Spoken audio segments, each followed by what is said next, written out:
The Apex Fusion Litepaper has just been released with a huge piece of information surrounding a Cardano-based airdrop.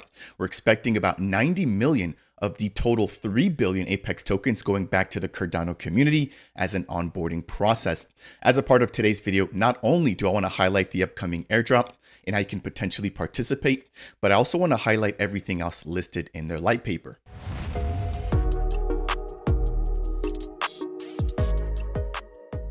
What's up, crypto folks? Welcome to Dapp Central, your home for everything blockchain and crypto. I'm your host here, Fareed. Today, I've got some breaking news surrounding the Apex Fusion blockchain. We just got the official release of their Litepaper, and there's a lot of information I want to go ahead and break down for today's video. Now, this will still be an overview of the entire Litepaper. I'll have additional videos coming out breaking down each of the sections, but in a nutshell, we have some pretty big updates when it comes to the architecture of Apex Fusion. We've also got some updates surrounding the Apex Vision portal, their reputation system, their endorsement center, and then there's also an upcoming airdrop. Now, this is not only for the Cardano community, there's also going to be an airdrop for the EVM community as well. Now, the majority of the allocation for the airdrop will be going towards the Cardano ecosystem, so do keep that in mind. But without any further ado, let's go ahead and jump right on in. So if you're just hearing about Apex Fusion for the very first time, it's a blockchain aiming to solve a pretty big problem here, which is the divide or the division between the UTXO model, which Bitcoin, Litecoin, and Cardano use, and the EVM model, which other networks, for example, like Ethereum, Solana, and BNB also go ahead and use. Now, I've released some content already touching on Apex Fusion, highlighting, the foundation, highlighting their manifesto, their core beliefs. I've also talked about some of the launch partners, which include Charlie 3, Anastasia Labs, Jira Wallet, just to name a few from the Cardano ecosystem, and there's Tenderly and a few other platforms also coming along for the ride when it comes to the EVM side of the equation. So please make sure to go ahead and check out those prior videos. Hopefully you do find them to be helpful. I try to sort of lay down the foundation as I plan to cover Apex Fusion on the channel here as we get closer to the launch. Now, I do want to take a moment to also highlight a couple of questions that I've received in the community, which include when token, when launch, and where can I actually buy the Apex token. So I'll do my best here. Of course, the team will have to announce this themselves, but I've been trying to gather as much information here as possible for you guys. So again, if you guys do enjoy updates like these, I would appreciate you if you could smash that thumbs up. If it's your first time stopping by Dapp Central and you want more coverage of Apex Fusion, consider subscribing. And last but not least, if you have any questions, then make sure to leave them down below. So let's go ahead and jump right into this. I want to start off by highlighting for anybody who is more visually aware or who just prefers visuals, you can go ahead and watch the Litepaper series breaking down all of the portions included in the Litepaper. Now, the team has gone through and broken these down into 14 separate videos. Literally, if you watch them in order from video number 1 all the way to 14, you'll be able to have a better understanding of what Apex Fusion is and all of the little bits and pieces in between, which include the labs arm. We have the foundation arm. I talked about the reputation system. Everything that you need to know about Apex Fusion can literally be found here in this particular playlist. So I'll leave that particular link down below, but let's go ahead and actually take a look at the Litepaper itself. As always, the link to this will be left down below. It's about 40 or so pages, or excuse me, 30 or so pages. And in terms of the table of contents, we've got the introduction highlighting the team's core principles. We've also got a section focusing on Apex Fusion, talking about the Apex token, which will be the native governance token, which is only available on the Prime network, which is the foundational layer 1. And then on top of that, we have Nexus, which is a layer 2, right? But that's for hosting EVM applications. And then we also have Vector, which is an additional layer 2, focusing on the integration or adoption of UTXO based dApps. Now, between that, we have their Reactor router, which allows for liquidity and assets to flow freely between Prime, their layer 1 for staking, and then Vector and Nexus. Now, after that, there's a section touching on the Apex Vision portal where they break down the reputation system, their endorsement center, and the voice of Web3, which is dealing with support for high quality content and content creators. Following that, we've probably got the biggest and the most important piece here, which is the tokenomics overview. Now I'm going to quickly touch on the tokenomics, But again, keep in mind, I'll have a separate video diving deeper into the entire Litepaper. Following that, we've got the closeout touching on ecosystem governance, where they highlight what the Apex Foundation is, its goals, and its mission. Okay, let's go ahead and jump straight into the first piece here, which is the introduction. And so it states here, our vision is to create a thriving and interconnected blockchain ecosystem where communities seamlessly collaborate and share resources, liquidity, and knowledge. Now, for the sake of time, I'm not going to read all of this here, but that's really their goal in a nutshell, right? Is to combine the EVM and the UTXO worlds and potentially even any other sort of accounting model that comes after the fact, right? So we've heard about Cardano specifically by name.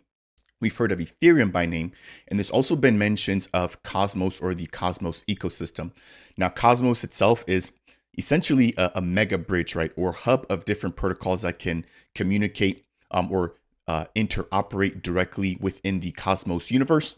And so if we get EVM, we get Cardano, and we also add Cosmos, that would cover, I would say, 80 to 90% of all the blockchains already out there. So hopefully you guys can sort of see the offering here in terms of liquidity, in terms of throughput, adoption, and unity. Next, we have the portion focusing on Apex itself.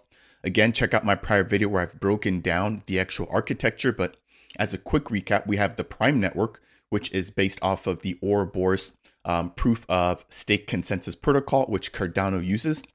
And that's their UTXO based layer 1. Now, this is solely used for staking and generating or creating the Apex token, which can then be sent with the bridge over to Nexus or Vector. Now, the Prime Network, I believe, is fully decentralized. So similar to Cardano, anybody can come along and run a node. And I'll actually be looking into doing that myself, given the fact that it should be a pretty similar setup to running nodes here on Cardano. Now, next we have Vector, which is the UTXO layer 2. So imagine any sort of Dapp that's built on a UTXO chain being able to port their existing application into the Apex ecosystem, deploy that, and get exposure, liquidity, and even more adoption. Now, this will be operating on a centralized node set. So this will allow for faster throughput, but it does come with that piece of centralization. Again, keep in mind the decentralized aspect is on the layer 1. Now, in addition, very similarly, we have Nexus, which is where all the EVM-based apps can deploy their protocols to. And this will also be using a set of permissioned nodes, allowing for faster throughput and faster settlement times. Now, both of these L2s will also have very low or relatively low transaction fees, given the fact that a lot of the action will be taking place on the Prime Network, and that'll have higher fees to incentivize people to actually do their transaction or interact directly on the L2s. Last but not least, we've got the reactor router, which is how assets are able to flow between all of the chains. Again, keep in mind that the Prime layer 1 is the only place where the Apex token is generated. From there, it can flow freely to and from Vector or Nexus. The next piece I want to talk about is the Vision Portal. So the Apex Vision Portal, as it states here, is a state-of-the-art web app that seamlessly aggregates all interactions between ecosystem stakeholders. It's designed to be a mobile-first, secure, frictionless, and engaging platform that will provide continuous interactions with users. Now, they also break down the reputation system. Again, I'll read a quick piece here, where it states that the Apex reputation system is a repository of decentralized metrics or scores that evaluates a user's credibility based on their contributions and conduct across the Apex ecosystem. Now, we've had a couple of protocols in Cardano try something very similar. I know that we have the AGIX ecosystem, which has had deep funding, which has proposed reputation scores to give some sort of credibility to a particular wallet or wallet address. And very similarly, Igon team has put out a proposal for what they dubbed Stature, which was basically the same exact thing.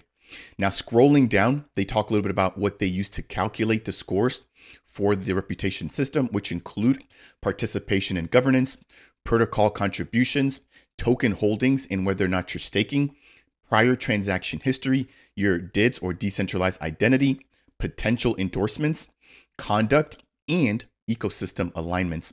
Now that then takes you to the next piece, which talks about the endorsement center. But before I get to that, they also highlight some of the different roles that you can be assigned within the Apex ecosystem. So we have different sort of badges or niches, which include technical contributors, community builders, infrastructure providers, content creators, protocol partners, and ecosystem advocates.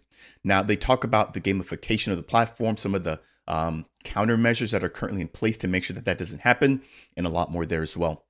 Again, don't worry, I'll be diving deeper into this, but as you can see here, quite a bit of information to sort of sift through, which is why I wanted to provide you guys with this quick overview, and then we'll dive into some of the specifics later. Now, they talk about the endorsement center, which basically allows for you, if you're a member within Apex already, to endorse another person. And if that endorsement is valid and that person actually contributes and provides value to the ecosystem, that also reflects positively on you.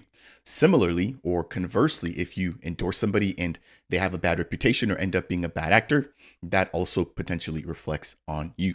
Now, I know a lot of people are torn about the identities and some of these sort of on-chain tracking systems, but think about this, right? These are ways to deter bad actors. So if somebody wants to be a good actor, right, they're now able to show that off, right, quantitatively with some of the metrics or some of the measures or scores that are highlighted up above. It also makes it for anybody who's a bad actor to continue to be a bad actor, right? Because over time, it'll be quick or it'll be easy for you to know, how a wallet has behaved in times prior. And for example, even with like a DeFi protocol, right? Imagine wanting to put out a loan and wanting to better understand how trustworthy is a particular person. Now, yes, some people might say we operate in a trustless environment. That is true. But this at least gives people that want the ability to be able to have faith or to put trust in a particular transaction, the ability to do that. So I'm sort of torn between this piece here. But again, I want to break down why and some of the benefits, but I'm also open to hearing about some of the reasoning as to why this may not be a really good solution. So depending on how you feel, go ahead and make sure to leave a comment down below. Now, here we have the best piece here, which is the tokenomics. So as it stands, there's going to be a total of 3 billion Apex tokens, and we have 27% going towards their labs. Now, labs will be basically in charge of all of the technology, making sure to do the R&D, basically providing anybody in the entire ecosystem with all the tooling that it needs in order to thrive and mature. Now we have 10% going towards contributors. We've got 5% going towards the team, 8% towards operations, and then 3% towards early contributors. Next, we have the big highlight, which is the airdrop. So as it stands, we have 3 separate airdrops. As a part of the first wave, there's going to be 3% going towards the Cardano ecosystem and 1% going towards the EVM ecosystem. So it looks like they're prioritizing Cardano first. And in terms of the EVM side, I wonder if it's just going to be ETH. Could it also be Polygon? There's a lot of layer 2s within the EVM space, but there's no clarification as to what particular ecosystem that will be. Now, that's approximately 120 million of the Apex tokens being given out to the community for that very first wave. Now, they do also mention wave number 2 and wave number 3, which will collectively put out 4% of the total Apex supply, but they don't break down the ecosystem. So I'll be keeping an eye out to see if there's more information surrounding that. In terms of inflationary rewards or staking rewards, there's going to be a 20% allocation, followed by an investor's portion, which we have 3% going towards pre-launch and then 7% towards post-launch. And then we have the foundation, which I'll talk a little bit more about here, which is going to be getting about 27% of their total supply. In terms of venture funds, this will be for tier 1 partnerships, right? Bringing in the big guns. We have 8% of the total supply going towards that. Again, check out the Litepaper on your own if you want a breakdown of all the details. They do highlight all the different categories and sections and exactly how the funds will be allocated to them. Last but not least, we have the foundation. So it states here the foundation is an entity established to foster the Apex ecosystem and to nurture a sense of unity amongst a globally distributed community. It entrusts the community with essential decision concerning fund allocations, governing policies, strategy, research, training, and essential partnerships. So a very similar structure to what we have here with IOG sort of being the quote unquote labs in Cardano.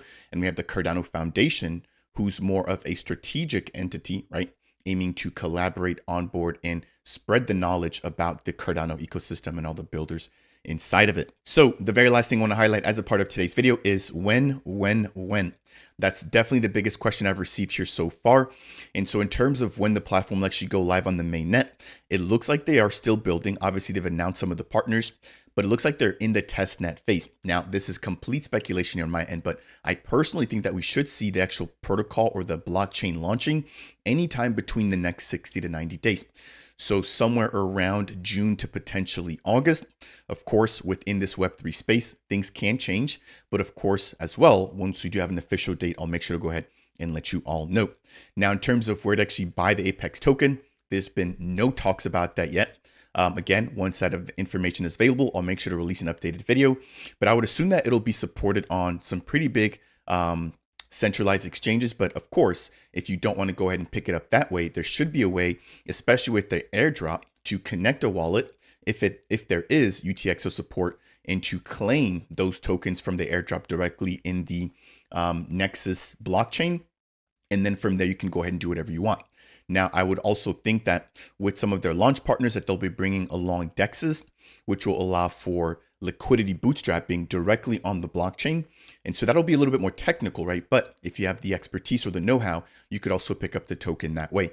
Again, make sure to stay tuned here. I'll make sure to provide you guys with a fully dedicated tutorial breaking all that information down.